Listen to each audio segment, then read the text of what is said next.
Hello and welcome back to the Thought Shift podcast. This week we're going to do things a little differently. And what we've decided to do is for Debbie and I to have a conversation about our own self beliefs. And we're going to share with you how we felt certain situations that have maybe shaped us over the years and how we've brought forward that awareness that has supported us to move forward. So, just for a bit of background,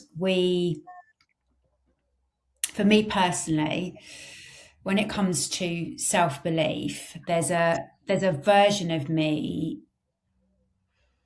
a few years ago who didn't believe that change was possible for her. I definitely lacked self confidence, and when I look back at it now, it's like the version of me who was 20 something has been completely lost over the years.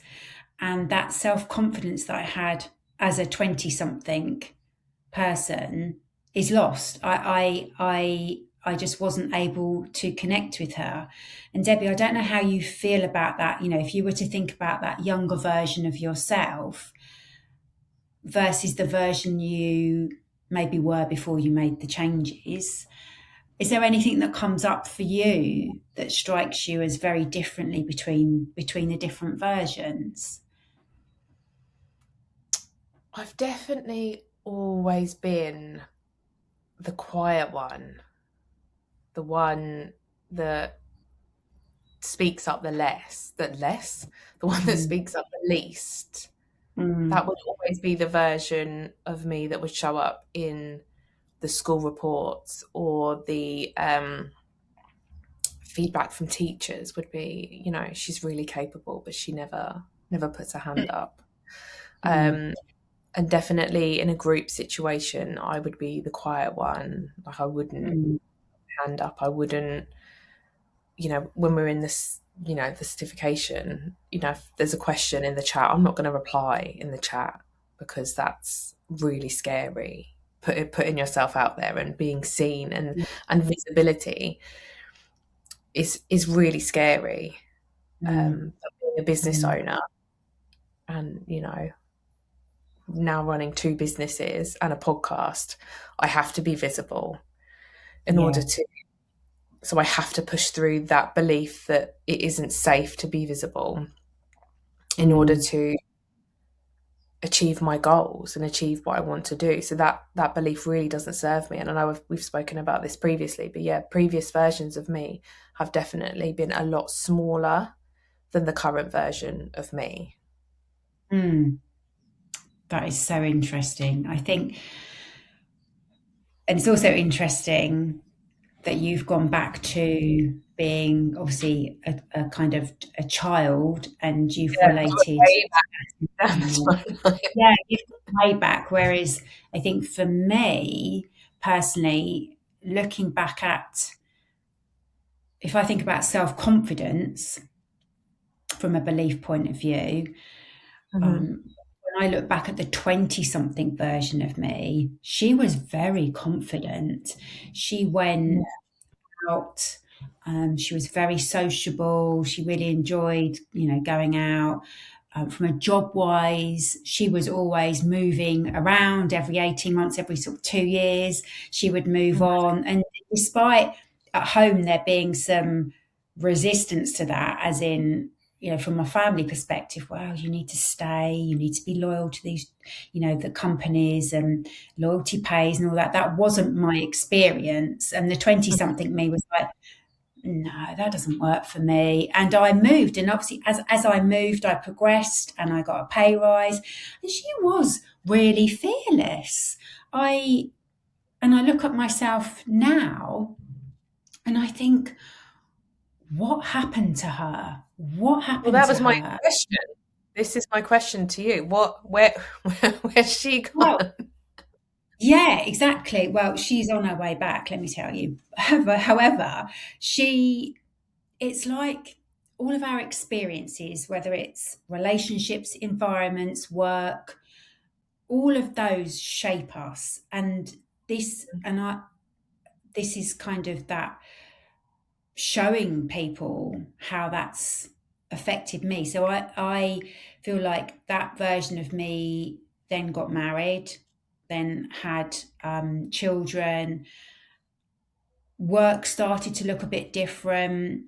You started to get other input from other people. And I feel like I've got, when we spoke about this before hitting record, we spoke about this analogy that I'd come up with, that it's as if every negative comment that's been said to us or that we've overheard or an environment we've been in has been, Mm.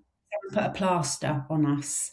And we've got further down the line, and for me, we're talking sort of 40 something, and all of a sudden I can see more plasters than I can see skin, because I'm like covered in plasters. It's like this is my subconscious that has completely absorbed everything that's been said to me. And if someone said, "No, you're not right for that," or "No, you're not ready," or "That's not for us," or we absorb all of this stuff, and I think life, it clouds us. And Dulled your now, light. yeah, completely. And Mm. it doesn't have to be that way. We can totally go back to, those versions of us are still there. And I think if it was one thing I would want listeners to take away from this today, is that, those previous versions of us, they're still there. That positive, confident, carefree version, she is there. She's just waiting for you to pull all the other plasters off, to get back to her. Yeah. And I think now, as 50 something, I am starting to take those plasters off. I am all over that. And so I'd love to know, like, from you, especially, when with you, because you're supporting women who are fitting. Actually, Careers you and probably motherhood. could. Yeah. So let's start that again. So, with you, if you'd like to just explain to the listeners who you're working with now and how you are supporting them to get back to that version of themselves. Yeah, of course. So the women that I support within my coaching containers are predominantly mothers who have come out the other side of maternity leave or motherhood and thought, is this it? What's Mm, next? mm, I made, they get these quiet nudges or these thoughts during the day when they're just doing the mum things. I mm, think, oh, maybe I could do this. Maybe I could do that. Or you might see somebody else, someone know and have known for a long time, while you've been taking a career break and raising your children and being present at home. Somebody else has sold a business for millions of pounds, and you're thinking, "Oh, what have I been doing all this time?" I mean, what you've been doing is valuable, and mm. Yeah. editing that. But how No. you might kind of think, wow, what else could have I been doing while I was raising these children? What is this all there is for me now? Mm, Have I stepped mm, away from my career and there's no way back? And what I mm, like to support women to do is to connect with their potential and what's possible for them, and what do they want to create? Is it £1 million business? mm, mm. Like you alluded to, we've got that inside of us, and it's just a case of peeling back all the plasters that we've stuck over ourselves. We're not listening anymore. It's like dulled our Yes. light, shine Yeah. our potential to just break out of that and take what you Mm, want, yeah. because Yeah. it's there. Anything is possible, and that's why I love Mm, walking so much, because it really cracks your perspective wide open and really yeah. stretches. Yeah. And I think you've touched on there with the motherhood side of things. Priorities change, life changes. It's unimaginable, isn't it? You go from having no children to having children, and life gets turned completely upside down. And that's a learning curve as well. And Mm-hmm. sometimes I feel like as women, we get lost in that totally valuable, it's a skill being a mother. It's a total skill. And you don't you don't get a handbook with it. No one tells you what to do. Well, there's plenty of people to tell you what to do, in who have opinions, but ultimately it's you follow your gut instinct with motherhood and do all of that. And it can be so easy for us to get lost in that, and which is why what you're doing is so valuable, because you're reconnecting women with the version of them who Mm-hmm. was successful, had a successful career, Yeah. as built up a career and has so much experience, and that version is still there. And like you Mm-hmm. said, it's about it's merging the two into that, so that they become a, Hybrid. a yes, yes, brilliant. And it can be some of the work that we do in coaching is there's a timeline tool, isn't there, that we use, which is so powerful. It connects us with previous versions, like we've been talking about, of ourselves, where we had the self worth, we had the self belief, and Yeah. it's about tapping into, yeah, how it felt to be her. And it's Mhm. always that we always ask you, like, well, how do you feel? Because it's really connecting with that emotion and how the feelings that being in these situations create. And I know when I did this recently, when I went back to my 20 something self, I felt so much lighter doing it. I was like, oh my goodness, I had completely forgotten about this version of me because it was so long ago.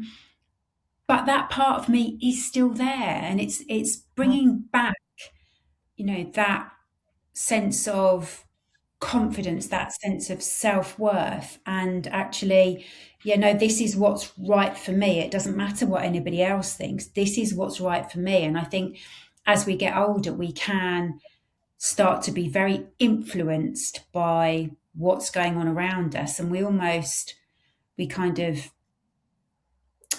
we overthink, we sort of double back on ourselves, Mm-hmm. and All those characters that come can, out, perfectionists. yes, exactly.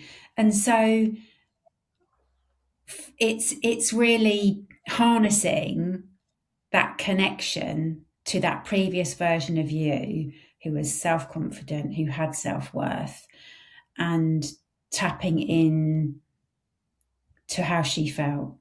Yeah, and bringing that forward, bringing that wisdom forward to the Yeah, current version of you, your new yeah, identity. definitely, definitely. So there is no woo or wow in this particular episode. We just really wanted to share with you. It was something we were just talking about. It was, as I say, it was very personal, very, us just being open and honest about how we have felt and how we feel now. And the biggest takeaway we would love for you to take from this episode is an awareness, really, of how you're feeling now. Mm. And just take 5 or 10 minutes, if you can, like, make a cup of tea, go and sit somewhere, take a journal and a pen, and just think about a previous version of you who was confident, who had complete self-worth, and she didn't second guess herself. She didn't really, overthink things. She just did things, that confident version of you, and maybe make some notes and write down what she was wearing, what she looked like. What did And she think? What did she think about yeah, herself? What did she believe about yeah, herself? yeah. And if you were to have a conversation with that version of you now, what would she say to you? What would be like the one piece of advice that she would give you? That's a I love really powerful takeaway.